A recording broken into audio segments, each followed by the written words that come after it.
अस्सलामुअलैकुम, welcome to Ninja learners. उम्मीद है कि आप सब लोग खैरियत से होंगे। आई नो बहुत दिनों से कोई लॉन्ग फॉर्म वीडियो नहीं आ रही थी, बस सिर्फ शॉर्ट्स आ रहे थे। यार जाके शॉर्ट्स भी देख लिया करो, वो भी बड़ा प्यारा कंटेंट है। खैर, आज से जो है मैं अपनी इस पुरानी सीरीज को दोबारा से रिवाइव करने वाला हूँ, जिसका नाम था हमारी बेसिक वेब डेवलपमेंट का। अच्छा जी, इस सीरीज के अंदर हम लोग ने लास्ट लाइव सेशन के अंदर HTML को कवर अप कर लिया था, और आज की इस वीडियो के अंदर हम लोग CSS से स्टार्ट लेने वाले हैं। तो चलिए शुरू करते हैं अपनी आज की वीडियो को। अच्छा जी, CSS को वेब पेज के साथ कनेक्ट करने के हमें 3 तरीके मिलते हैं अभी के लिए। पहला तरीका इनलाइन CSS, दूसरा तरीका इंटरनल CSS और तीसरा तरीका एक्सटर्नल CSS। अच्छा, अभी इस वीडियो के अंदर हम इन तीनों मेथड्स को ट्राई करेंगे और देखेंगे कि ये तीनों मेथड्स वर्क कैसे करते हैं और इन तीनों में से सबसे अच्छा मेथड कौन सा हमें जो यूज करना चाहिए। सबसे पहले हम स्टार्ट लेते हैं इनलाइन CSS से। अब इनलाइन CSS हमें क्या कहती है? इनलाइन CSS हमें ये कहती है कि उसी लाइन में, जिस लाइन में आपका स्ट्रक्चर बना हुआ है, यानी जिस लाइन को आप जो है वेब पेज पे शो करा रहे हो, और इस लाइन को अगर आप स्टाइल करना चाहते हो तो आप क्या करो, HTML में जहाँ पे वो लाइन है वहीं पे जाके उसको स्टाइल कर दो। अब इससे मेरा मुराद क्या है उसको अभी हम लोग देखते हैं। लेट सपोज यहाँ पे ये H1 एक लगी हुई है। अब ये H1 अगर मैं आपको वेब पेज पे दिखाऊं तो ये हमारे पास कुछ इस तरह से आ रही है। ठीक है, अब मैं चाह रहा हूँ कि H1 जो है थोड़ी सी स्टाइल हो जाए, बट हो किस तरीके से? इनलाइन CSS के थ्रू। तो मैं क्या करूंगा, H1 ये इस लाइन में H1 के इसी टैग के अंदर स्टाइलिंग कर दूंगा। अब वो कैसे करूंगा वो देखते हैं। तो अगर मैं H1 की इस लाइन के अंदर ही स्टाइलिंग कर देता हूँ तो वो हो गया हमारे पास इनलाइन CSS। ठीक है, अब मैं क्या करता हूँ, अब मुझे H1 को स्टाइल तो करना है, तो मैं कैसे करूंगा, H1 का जो ओपनिंग टैग है उसके अंदर मैं आऊंगा और यहाँ पे मैं लिखूंगा सिंपल एक एट्रीब्यूट जो कि हमारे पास है स्टाइल का। Style equals to double quotation mark. ठीक है, ये हमारे पास हो गया। अब इसके अंदर जितनी भी स्टाइलिंग हमने करनी है वो हमने ये डबल कोटेशन मार्क के अंदर करनी है। ठीक है, जिसको हम स्ट्रिंग्स भी कहते हैं जावास्क्रिप्ट के डेवलपर्स। ठीक है, अब इसके अंदर हमने क्या करना है, मैं चाह रहा हूँ इसके अंदर इसका कलर चेंज करना। तो मैं क्या करूंगा, सिंपल यहाँ पे एक प्रॉपर्टी लगाऊंगा कलर, और कलर मैं यहाँ पे दे दूंगा रेड। ठीक है, अभी के लिए कलर मैंने कैसे लगाया, कलर कॉलन, उसके बाद उसकी वैल्यू एंड जो है हमारे पास सेमी कॉलन। ठीक है, अब अगर मैं यहाँ पे आऊँ तो यहाँ पे इसका कलर क्या हुआ, रेड हो गया। अब हमने रेड कर लिया, हमने इनलाइन CSS लगा ली, मुबारक हो आप लोग को, हम स्टाइलर बन चुके हैं, डिजाइनर बन चुके हैं। अच्छा जी, अब आपको इनलाइन CSS लगाते हुए एक बात का बहुत ध्यान देना है, वो हमारे पास है इंडेंटेशन का। अब यहाँ पे आप देखें इनलाइन CSS के अंदर मैंने क्या किया, डबल कोटेशन के अंदर सबसे पहले अपनी जो भी मेरी प्रॉपर्टी थी उसका नाम दिया कलर कॉलन। ठीक है, ये भी हमारे पास इंडेंटेशन में आता है। इसके बाद स्पेस दें तो ज्यादा अच्छा है। इसके बाद आप लिखें जो भी उसकी वैल्यू है वो लिख लें। इसके बाद आपने जो है सेमी कॉलन जरूर लगाना है। हर आपकी जो कह सकते हैं कि स्टाइलिंग की जो प्रॉपर्टी है वो सेमी कॉलन से सेपरेट होनी चाहिए। ठीक है, अब मैंने पहली लगाई, अब मैं चाह रहा हूँ इस पर दूसरी कोई प्रॉपर्टी लगाना। तो मैं क्या करूँगा, सेमी कॉलन के बाद आऊँगा, स्पेस दे दें, अच्छा रहेगा। हर प्रॉपर्टी के अंदर आप सेमी कॉलन भी लगाएं और स्पेस भी दें ताकि आपको समझने में आसानी हो। ठीक है, इसके बाद आप क्या करें, अगली अगर आप कोई प्रॉपर्टी लगाना चाह रहे हैं तो वो लगाएं। अब मैं लगाना चाह रहा हूँ यहाँ पे फ़ॉन्ट साइज। हाँ, फ़ॉन्ट साइज हमारे पास एक प्रॉपर्टी है। अब मैं इसको फ़ॉन्ट साइज दे देता हूँ 16 पिक्सल। ठीक है, मैंने 16 पिक्सल इसको फ़ॉन्ट साइज दे दिया। अब अगर आप यहाँ पे देखें तो इसका साइज छोटा हो गया। मैं अगर आपको पहला वाला साइज इसका दोबारा से दिखाऊं, यहाँ से इसको Ctrl+X करते हैं और ये देखिए कितना बड़ा इसका साइज था, साइज इतना बड़ा। अब जैसे ही मैंने जो है इसमें फ़ॉन्ट साइज लगाया तो इसने क्या किया, इसका साइज छोटा कर दिया। अब आप कह रहे होंगे कि भाई हमने फ़ॉन्ट साइज लगा के तो साइज और बड़ा होना चाहिए था ना, छोटा क्यों हो गया? तो भाई H1 का जो इसका जो डिफ़ॉल्ट साइज होता है, मैंने H1 यूज़ की हुई थी, तो वो 16 पिक्सल से बहुत ज़्यादा होता है, इस वजह से वो छोटा हो गया। ठीक है, तो 16 पिक्सल जो हमारे पास होता है वो इतना होता है। अब ये हो गई हमारे पास इनलाइन CSS कंप्लीट। अब आप यहाँ पे बोलेंगे कि हमारे पास इनलाइन CSS में सिर्फ 2 प्रॉपर्टीज आती हैं जो हमने कवर करनी थी। नहीं, इनलाइन CSS के अंदर जितनी CSS आती है हम वो सारी लिख सकते हैं, बट मैं जो है इस वीडियो के अंदर आपको सिर्फ मेथड्स पढ़ा रहा हूँ कि हम इनलाइन CSS कैसे यूज़ करते हैं, इंटरनल CSS कैसे यूज़ करते हैं और एक्सटर्नल CSS। और जो हमारे पास मेन जो CSS की प्रॉपर्टीज होती हैं बहुत सारी होती हैं जो कि उनको मैं जो है सेपरेट वीडियो के अंदर जरूर कवर अप करूंगा। ठीक है, अभी के लिए हम अपने दूसरे मेथड की तरफ चलते हैं। देखिए हमारे पास आता है इंटरनल CSS का। अब हमारे पास इंटरनल CSS क्या कहती है? इंटरनल CSS ये कहती है कि मैं जो है HTML की फाइल के अंदर ही रहूंगी, बट मैं जो है किसी एक जो है स्पेसिफिक लाइन के अंदर नहीं होंगी, लाइक एक स्पेसिफिक टैग के अंदर नहीं होंगी।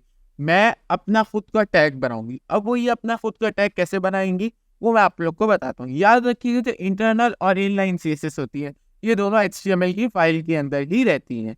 अब अगर आपको इंटरनल CSS यूज करनी है तो आपके लिए बेस्ट तरीका ये है कि आप हेड के अंदर आए और टाइटल के टैग के नीचे एक टैग लगाएं एक और, जिसका नाम है स्टाइल। ठीक है, आपने स्टाइल का टैग लगाया। अब आपको जितनी भी स्टाइलिंग करनी है आप सारी की सारी इस स्टाइल के टैग के अंदर करोगे। ठीक है, अब मैं चाह रहा हूँ कि मैं H1 ये मैंने पहली लगाई है, मैं आपको डिफरेंस दिखा दूंगा। यहाँ पे मैं एक H2 लगाता हूँ और इसको नाम दे देता हूँ मैं, लेट्स सपोज उबैद। ठीक है, मैंने H2 में क्या डेटा लिख दिया, उबैद। अब मैं चाह रहा हूँ ये जो H2 है इसका भी कलर जो है वो कोई चेंज हो जाए, ब्लैक कलर ना आए। तो मैं वो कैसे करूंगा, मैं जो है इसको इंटरनल CSS से आपको करना सिखा रहा हूँ। इनलाइन CSS से क्या होगा, जिस तरह हमने ऊपर किया वैसे ही होगा। अब इसके लिए हमारे पास दो तरीके हैं। याद रखिएगा हम जो है CSS के अंदर या तो हम ये कर सकते हैं कि हम जो है एक स्पेसिफिक किसी टैग को टारगेट करें, यानी H2 है, H2 का यही वाला जो जिसके अंदर उबैद है मैं उसको टारगेट करना चाह रहा हूँ। तो वो हमारे पास होता है क्लास नेम्स के थ्रू, जिसको हम आगे जाके देखेंगे। बट मैं भी आप लोग को ये सिखाने वाला हूँ कि अगर आप चाह रहे हो कोई एक प्री डिफॉल्ट स्टाइल जो है वो सेट करना, लाइक जितनी भी H2 होंगी उनका कलर जो है वो हो जाएगा एक्वा। तो अब वो आप कैसे करोगे, आप क्या करो H2 लगाओ सिंपल यहाँ पे। इसके बाद आपने क्या करना है, कर्ली ब्रेसेस लगाना है। कर्ली ब्रेसेस लगा के एंटर दबा दो। अब इन कर्ली ब्रेसेस के अंदर आप जितनी भी प्रॉपर्टीज लिखोगे, जो भी स्टाइलिंग लिखोगे, वो इस पूरे वेब पेज में जितनी भी H2s होंगी उसके उन सब के अंदर जाके इम्प्लीमेंट होगी। समझ नहीं आया, अभी लगा के भी दिखाता हूँ, है टेंशन ना लो। मैं इसके अंदर क्या करता हूँ, कलर और एक्वा। ठीक है, कलर एक्वा कर दिया। अब अगर मैं आपको जाके दिखाऊं तो इसने क्या किया, कलर एक्वा कर दिया। अब मैंने तो बोला था कि H2 जितनी भी होंगी उन सब पे ये स्टाइलिंग होगी, तो क्या ये हुई है या नहीं हुई है, देखते हैं इसको। H2 करते हैं और यहाँ पे कर देते हैं रहमान। ठीक है, मैंने रहमान किया, ये देखिए रहमान आया, उसके अंदर भी स्टाइलिंग हो गई। ये होती है हमारे पास प्री डिफॉल्ट स्टाइलिंग सेट करने का तरीका। ठीक है, मैंने क्या किया, H2 का एक प्री डिफॉल्ट स्टाइल सेट कर दिया। अब इसके अलावा मैं एक और काम करता हूँ, मैं थोड़े से एक और टैग को भी करके दिखा देता हूँ आपको स्टाइलिंग, जो कि हमारे पास है पी का टैग। मैं इसके अंदर लिख देता हूँ डमी टेक्स्ट लॉरेम इप्सन। ठीक है, एंड इसको छोड़ते हैं पी। अब अगर आप चाह रहे हैं कि आपकी जो जितने भी पी आ रहे हैं उन सबको आप स्टाइल करें, तो वो आप कैसे करेंगे, आप यहाँ पे सिंपल आए पी लिखें एंड आप कर्ली ब्रैकेट्स लगा दें। ठीक है, अब आपने कर्ली ब्रैकेट्स लगा दिए। अब आप कर्ली ब्रैकेट्स के अंदर जो प्रॉपर्टीज लिखेंगे वो सारी पी को जाके असाइन हो जाएंगे, जितनी भी पीज होंगे। ठीक है, अच्छा मैं आप लोग को एक बात यहाँ पे और बता दूं कि जो हमारे पास इनलाइन CSS होती है उसके अंदर हम इस तरह नहीं कर सकते कि जितनी भी H2 हो जाए उन सब पे स्टाइलिंग हो जाए। वो इस तरह इनलाइन CSS में पॉसिबल नहीं है। वो सिर्फ या तो इंटरनल CSS में पॉसिबल है या एक्सटर्नल CSS में। ठीक है, इनलाइन CSS में आप सिर्फ उसी लाइन की CSS प्रोवाइड कर सकते हो। अब हम P को करना चाह रहे हैं, लेट्स सपोज फॉन्ट साइज, और फॉन्ट साइज हम लोग कर देते हैं 20 पिक्सल। ठीक है, 20 पिक्सल कर दिया और इसका हम कलर दे देते हैं, लेट्स सपोज कोई घटिया सा कलर, ये ले ब्राउन कलर हमें मिल गया। खैर अभी के लिए सिर्फ आपको दिखा रहा है इसलिए इतने गंदे कलर्स यूज कर रहा हूँ। अब अगर हम यहाँ पे आए तो यहाँ पे आप देखें ये पी मैंने लगाया था उस पर कोई स्टाइलिंग हो गई जो मैंने अप्लाई की थी। अब अगर मैं दूसरा पी लगाऊं कोई, तो क्या उस पर ये स्टाइलिंग अप्लाई होगी या नहीं होगी, तो उसको भी फाइंड आउट कर लेते हैं। अभी के लिए एक काम करते हैं,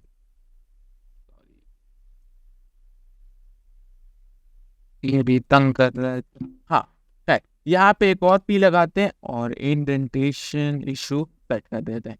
ठीक है, यहाँ पे पी में मैं कर देता हूँ hello this is Ubair from Karachi. ठीक है, अब मैंने ये किया, अब यहाँ पे देखें hello this is Ubaid from Karachi, उस पर भी वही स्टाइलिंग अप्लाई हो गई जो ऊपर वाले पी पे हुई थी। ये किस तरह हुई? क्योंकि मैंने क्या किया, एक इन जनरल पी की कुछ बाय डिफॉल्ट स्टाइलिंग सेट की हुई है। अब इसके अलावा हमारे पास जो तीसरा तरीका होता है वो हमारे पास होता है एक्सटर्नल CSS का। अब एक्सटर्नल CSS क्या कहती है? एक्सटर्नल CSS ये कहती है HTML की फाइल से बाहर निकल लो, HTML की फाइल से आप बाहर निकलो और एक फाइल बनाओ दूसरी CSS के लिए। अब जब आप CSS के लिए कोई दूसरी फाइल बनाओगे उसका कोई भी नाम रखो, बट उसकी एक्सटेंशन क्या होगी? .css, जैसे मैंने यहाँ पे बनाई भी ऑलरेडी। ठीक है, अब आपको इसके अंदर जितनी भी स्टाइलिंग करनी है वो अब आप यहाँ पे कर लो। अब मैं यहाँ पे लेट सपोज मैं चाह रहा हूँ ये जो H2 वाली स्टाइलिंग है ये सारी मैं यहाँ से रिमूव करता हूँ। ठीक है, या बल्कि काम करते हैं, आप लोग को कोड मिल जाएगा, इसको एक काम करता हूँ मैं जो है कमेंट कर देता हूँ, और ये देखें अभी के लिए जितनी भी CSS थी वो सारी रिमूव हो चुकी है। ठीक है, अब मैं चाह रहा हूँ कि मैं जो है ये एक्सटर्नल CSS के थ्रू ये काम करूँ, तो यहाँ पे आके सिंपल पेस्ट कर देता हूँ। अब आके देखेंगे तो क्या हुआ? चेंज हुआ? नहीं हुआ।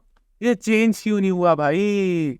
हमने एक्सटर्नल CSS तो लगा दी जैसे हमने इंटरनल CSS में लगाई थी, बट आपको एक बात मैं बता दूं, जब आप एक्सटर्नल CSS लगाते हो तो आपको उसको जो है लिंक भी करना पड़ता है। अब आप लिंक कैसे करते हो वो मैं आपको बताता हूँ। आप हेड के टैग के अंदर आओगे और यहाँ पे आप एक टैग लगाओगे, एक टैग लगाओगे हेड के टैग के अंदर, जो क्या होगा? Link colon CSS। ठीक है, और इसके अंदर आप ये जो रेल है ये आपका स्टाइल शीट होगा, और href जो है आपका क्या होगा? href जो आपकी style.css, जैसे मेरे CSS की फाइल का नाम है वही आपकी href की फाइल का नाम होगा, href के अंदर होगा फाइल का नाम। ठीक है, जैसे यहाँ पे style.css है, मैंने यहाँ पे style.css लिखी हुई है। ठीक है, अब अगर मैं वेब पेज पे आऊँ तो इसने क्या किया? अप्लाई कर दी वो सारी जितनी भी प्रॉपर्टीज मैंने style.css के अंदर लिखी थी। ये क्या हुआ? मैंने एक्सटर्नल CSS को यूज कर लिया। अच्छा, एक्सटर्नल CSS को यूज करते हुए आपको लिंकिंग भी करनी है CSS की फाइल को। तो सिंपल यही थे हमारे पास 3 बेसिक वेज अपनी CSS को वेब पेज के साथ कनेक्ट करने की, यानी ये भी कह सकते हैं हम वेब पेज को डिजाइन करने की। आई होप आपको ये तीनों मेथड समझ आए होंगे। इसका कोड चाहिए हो तो मुझे मैसेज कर दीजिए, मैं आप लोग को प्रोवाइड कर दूंगा, और हो सका तो मैं व्हाट्सएप चैनल पे भी शेयर कर दूंगा।